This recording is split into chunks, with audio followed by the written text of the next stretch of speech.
పవన్ కళ్యాణ్ గారిని విమర్శించినటువంటి నోరు లేదు, విమర్శించినటువంటి వ్యక్తి లేడు. మీడియా సంస్థల దగ్గర నుంచి మొదలుపెట్టి అధికార ప్రతిపక్ష పార్టీలన్నీ కూడా ఏదో ఒక సందర్భంలో పవన్ కళ్యాణ్ గారిని టార్గెట్ చేసినాయే, పవన్ కళ్యాణ్ గారి పైన తీవ్రమైనటువంటి విమర్శలు చేసినాయే. ఒక థర్డ్ ఆల్టర్నేటివ్గా, ఒక మూడో ప్రత్యామ్నాయంగా రాజకీయాల్లో ఎదుగుతున్నటువంటి పవన్ కళ్యాణ్ గారిని ఏదో ఒకలాగా ఎలిమినేట్ చేయాలని, తొక్కేయాలని రకరకాల ప్రయత్నాలు చేశారు. చాలా విమర్శలు కూడా చేశారు.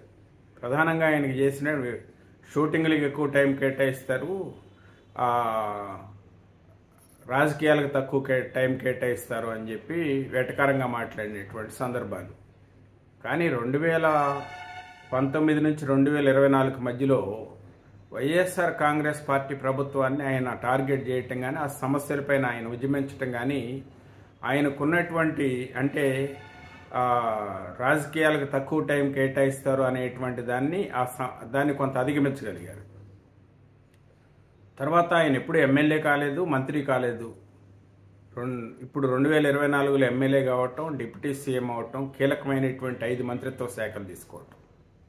ఆ మంత్రిత్వ శాఖలో డబ్బులు వచ్చేవి కాదు, కానీ పనిచేయటానికి బాగా ఉపయోగపడేటువంటి శాఖలు. పంచాయతీరాజ్ కానీ, గ్రామీణాభివృద్ధి కానీ, గ్రామీణ నీటి సరఫరా కానీ, పర్యావరణం కానీ, అటవీ శాఖ కానీ, ఇవన్నీ కూడా బాగా పనిచేయటానికి ఉపయోగపడేటువంటి, ఎంత టైం కేటాయిస్తే అంత కేటాయించి ఎంత పనైనా చేయటానికి అవకాశం ఉన్నటువంటి శాఖలు అవి. ఆయన ఛార్జ్ తీసుకున్నప్పటి నుంచి పని మొదలుపెట్టారు. మంత్రిగా బాధ్యతలు తీసుకున్నప్పటి నుంచి ఆయన వరుసగా సమీక్షలు, మొదటి రోజు దగ్గర 10 గంటలు, రెండో రోజు 5 గంటల సమీక్షలు. ఎమ్మెల్యేగా ప్రమాణ స్వీకారం చేసి కూడా గ్రామీణ నీటి సరఫరా పైన ఆయన సమీక్ష చేస్తున్నటువంటి ఆయన.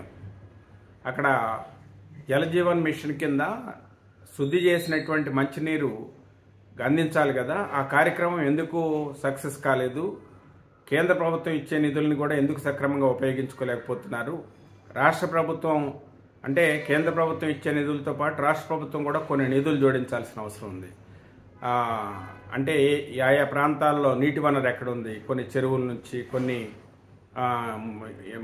మునేరు నుంచి కొంత, నది నుంచి కొంత, ఉపనదుల నుంచి కొంత, కొన్ని చోట్ల బోర్వెల్స్ నుంచి ఇవ్వాల్సినటువంటి అవసరం ఉంది.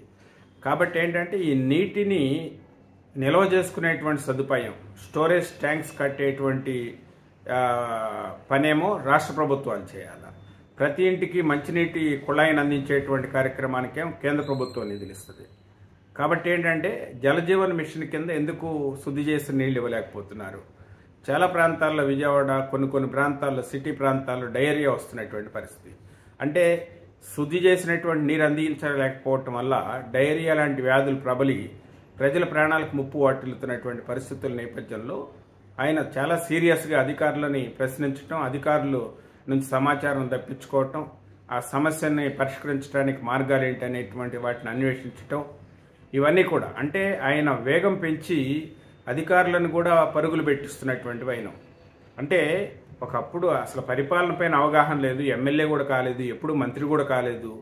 కానీ ఆయన విమర్శకుల నోళ్లకు ఆయన పనిచేత తాళాలు వేస్తున్నటువంటిది. అంటే విమర్శకులు ఏది పడితే అది విమర్శించారు గతంలో, ఆయన పైన అవాకులు చవాకులు పేరారు. ఇవాళ ఆయన పనితీరు చూసి అందరూ కూడా వరేవా పవన్ కళ్యాణ్ సినిమా నటుడిగానే కాదు రాజకీయాల్లో కూడా బ్రహ్మాండంగా పనిచేస్తున్నాడు అనేటువంటి ఇంప్రెషన్ అయితే కలుగుతుంది. ఆ క్రమంలో, ఆ కోణంలో ఆయన పనిచేస్తున్నటువంటి విధానం మాత్రం విమర్శకులను సైతం ఆశ్చర్యానికి గురి చేస్తున్నటువంటి వైనాన్ని మనం గమనించవచ్చు. చూద్దాం.